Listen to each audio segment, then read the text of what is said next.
신약성경 누가복음 14장 25절에서 35절, 신약성경 121페이지입니다. 121페이지. 제가 가진 성경은 누가복음 14장, 합독은 26절, 27절, 그리고 33절 한 절 그렇게 나누어 읽습니다. 14장 26절입니다.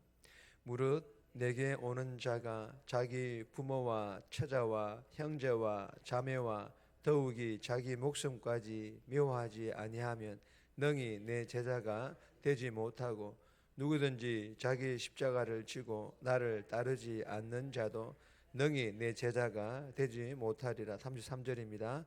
이와 같이 너희 중에 누구든지 자기의 모든 소유를 버리지 아니하면 능히 내 제자가 되지 못하리라. 아멘. 오늘 본문의 제목은 제자도. 오늘 본문은 예수님을 따르는 많은 무리들을 보시고 제자가 되려면 그에 따르는 분명한 대가가 있음을 알고 따라야 한다고 말씀하십니다. 전체 내용을 간단하게 살펴보면 예수님께서 원하시는 것은 더 많은 추종자가 아니라 예수님을 따르는 진정한 제자입니다. 그래서 예수님께서는 자신을 따르기 위해서는 어떠한 희생을 감수해야 하는지를 오늘 본문에서 말씀해 주시고 계십니다. 그것은 자기를 부인하는 것이며 자기 십자가를 지고 세상의 명예와 재물을 포기할 수 있어야 예수님을 따르는 제자가 될 수 있다고 또한 말씀하십니다. 여러분, 분위기에 편성해서 충동적으로 제자가 되는 것으로는 예수님을 따르는 제자의 길을 걸어갈 수가 없다라는 것입니다. 그러므로 대가를 냉정하게 계산하고 그리고 진지하게 결단하라고 촉구하시는 그런 내용의 본문입니다. 오늘 이 본문 세 가지 교훈 중에 오늘은 한 가지 교훈, 첫 번째 교훈만 함께 나누도록 하겠습니다. 다 함께 읽겠습니다. 돈이 아닌 예수님께 매이고 각오하라. 돈이 아닌 예수님께 매이고 각오해야 할 것을 우리에게 교훈합니다.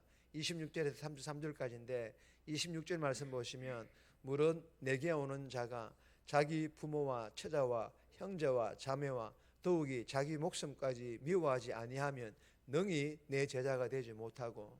여러분, 이 본문은 예수님께서 예수님 자신을 따르는 제자들에게 요구하시는 세 가지 덕목, 즉 세 가지 교훈을 말씀하시고 계십니다.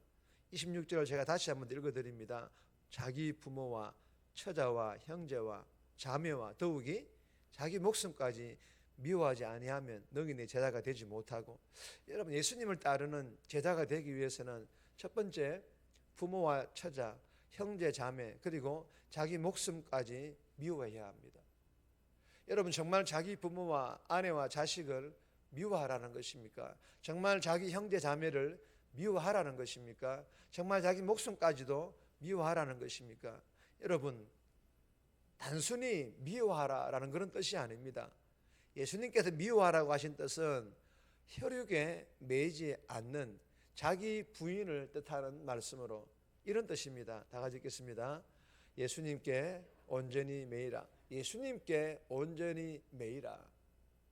자기 부모, 형제, 처자, 자기 목숨까지 미워하라라는 이 뜻은 예수님께 온전히 매일 것을 우리에게 교훈하고 계시는 것입니다.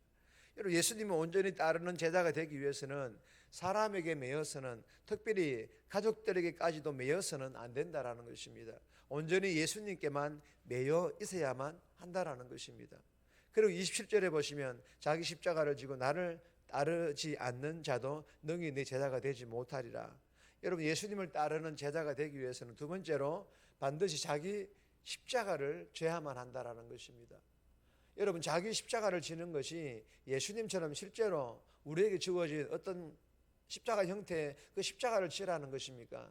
여러분, 아닙니다. 이것 또한 자기 십자가를 지라고 하신 뜻은 자기 몫의 십자가, 즉 자신의 사명을 온전히 지라는 그런 뜻이기도 합니다. 여러분, 이 자신의 사명을 온전히 지라는 뜻 안에는 이런 의미를 담고 있습니다. 다 같이 읽겠습니다. 죽음까지도 각오하라는 결단, 죽음까지도 각오하라라는 그런 결단의 뜻으로 아주 강한 교훈입니다. 여러분, 예수님을 온전히 따르는 제자가 되기 위해서는 죽음까지도 각오해야겠다라는 아주 강한 결단만이 반드시 있어야만이 우리가 그 예수님을 온전히 따를 수가 있다라는 것입니다. 그래서 33절에 보면 자기의 모든 소유를 버리지 아니하면 능히 내 제자가 되지 못하리라. 여러분, 예수님을 따르는 제자가 되기 위해서는 세 번째로 자기의 모든 소유를 버려야 한다라는 것입니다. 여러분, 자기의 모든 소유를 버리라는 것이 액면 그대로 집과 땅과 돈을 버리라는 것입니까? 다 팔아서 그 돈까지 다 하나님께 바치라는 것입니까? 여러분, 아닙니다. 자기의 모든 소유를 버리라는 것은 이 세상의 물질과 명예를 포기하라라는 그런 뜻으로, 이는 첫 번째 교훈과 비슷한 교훈입니다. 다시 읽겠습니다. 자신의 소유에 매이지 말라. 자신의 소유에 매이지 말라라는 그런 뜻입니다. 여러분, 예수님 온전히 따르는 제자가 되기 위해서는 자신의 소유에 매이지 않도록 물질의 종이 아니라 물질을 다스리는 자, 즉 하나님께 구별하여 드려야 될 11조와 그리고 하나님 나라를 위하여 감사의 예물과 여러 가지 목적 헌금을 자원함으로 드리고, 그리고 나머지도 하나님께서 기뻐하시는 그 뜻대로 사용하여야 한다라는 것입니다. 여러분, 예수님을 온전히 따르는 제자가 되면 병고침을 받고 세상의 풍족함을 누리고, 그리고 예수 믿지 않는 사람들보다 더 편안하고 안락한 삶을 살 것이라고 단순하게 생각한다면 정말 큰 오산이라는 것입니다. 오히려 반대일 수 있습니다. 지난주 오후 찬양 예배 때 나눈 것처럼 세상의 안락함과 성공의 보장 받을 수 없다라는 것입니다. 오히려 땅의 것은 포기하고 비우고 버려야 할 것이 많기 때문에 상황적으로나 형편적으로나 어려워질 수도 있다라는 것입니다. 그러나 꼭 그런 것은 아닙니다. 성경에 보면 아브라함과 이삭은 부자였습니다. 욥도 부자였고 다윗과 솔로몬도 부자였고 구약의 요셉도 나중에는 부자가 되었습니다. 그러나 반면에 가진 것이 없는 사람이 성경에 사실은 더 많이 기록되어 있습니다. 예를 들면 사도 바울도 가진 게 없었습니다.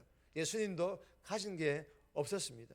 여러분, 성경에서는 부자나 가진 게 없는 하나님의 사람들의 공통점에 대하여 돈이나 권력이 하나님을 따르는, 예수님을 따르는 데 있어서 전혀 문제가 되지 않는다라고 그렇게 교훈하고 계십니다.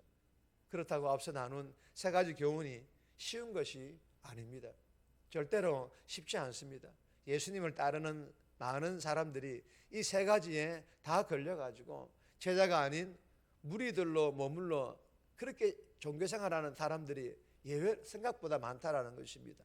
그러므로 예수님 믿고 예수님 온전히 따르는 제자가 되기 위해서는 세상으로부터 얻게 될 성공과 돈을 계산하기보다 내가 버려야 될 부분까지도 냉정하게 헤아려 보아야 한다는 것입니다.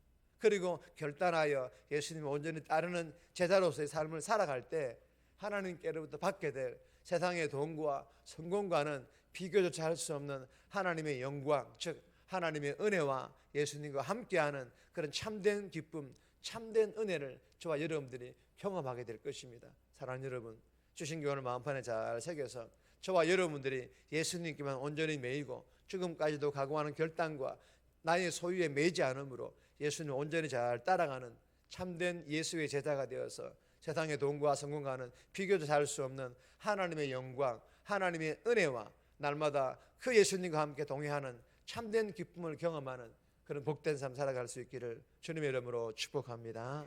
두 번째, 세 번째는 제목만 있습니다. 절대적 가치를 소유하라. 절대적 가치를 소유할 것을 교훈합니다. 절대적 가치가 무엇입니까? 복음입니다. 복음을 소유할 것을 교훈합니다. 26절에서 27절, 33절 한 절 말씀, 두 번째 교훈과 같이 묶여져 있는 교훈입니다. 세 번째로는 그리스도인의 맛을 내라. 그리스도인의 맛을 낼 것을 교훈합니다. 34절, 35절 말씀인데 개인적으로 묵상하시기 바랍니다. 정리합니다. 예수님께 온전히 매이고 죽음까지도 각오하는 결단과 나의 소유에 매이지 않는 예수님을 온전히 잘 따라가는 참된 예수의 제자가 되게 해달라고, 그리하여 세상의 돈과 성공과는 비교할 수 없는 하나님의 은혜와 날마다 예수님과 함께 동행하는 참된 기쁨을 경험하는 복된 삶 살아가게 해달라고 이 새벽에 기도하며 오늘 하루 살아갈 수 있기를 주님의 이름으로 부탁드립니다.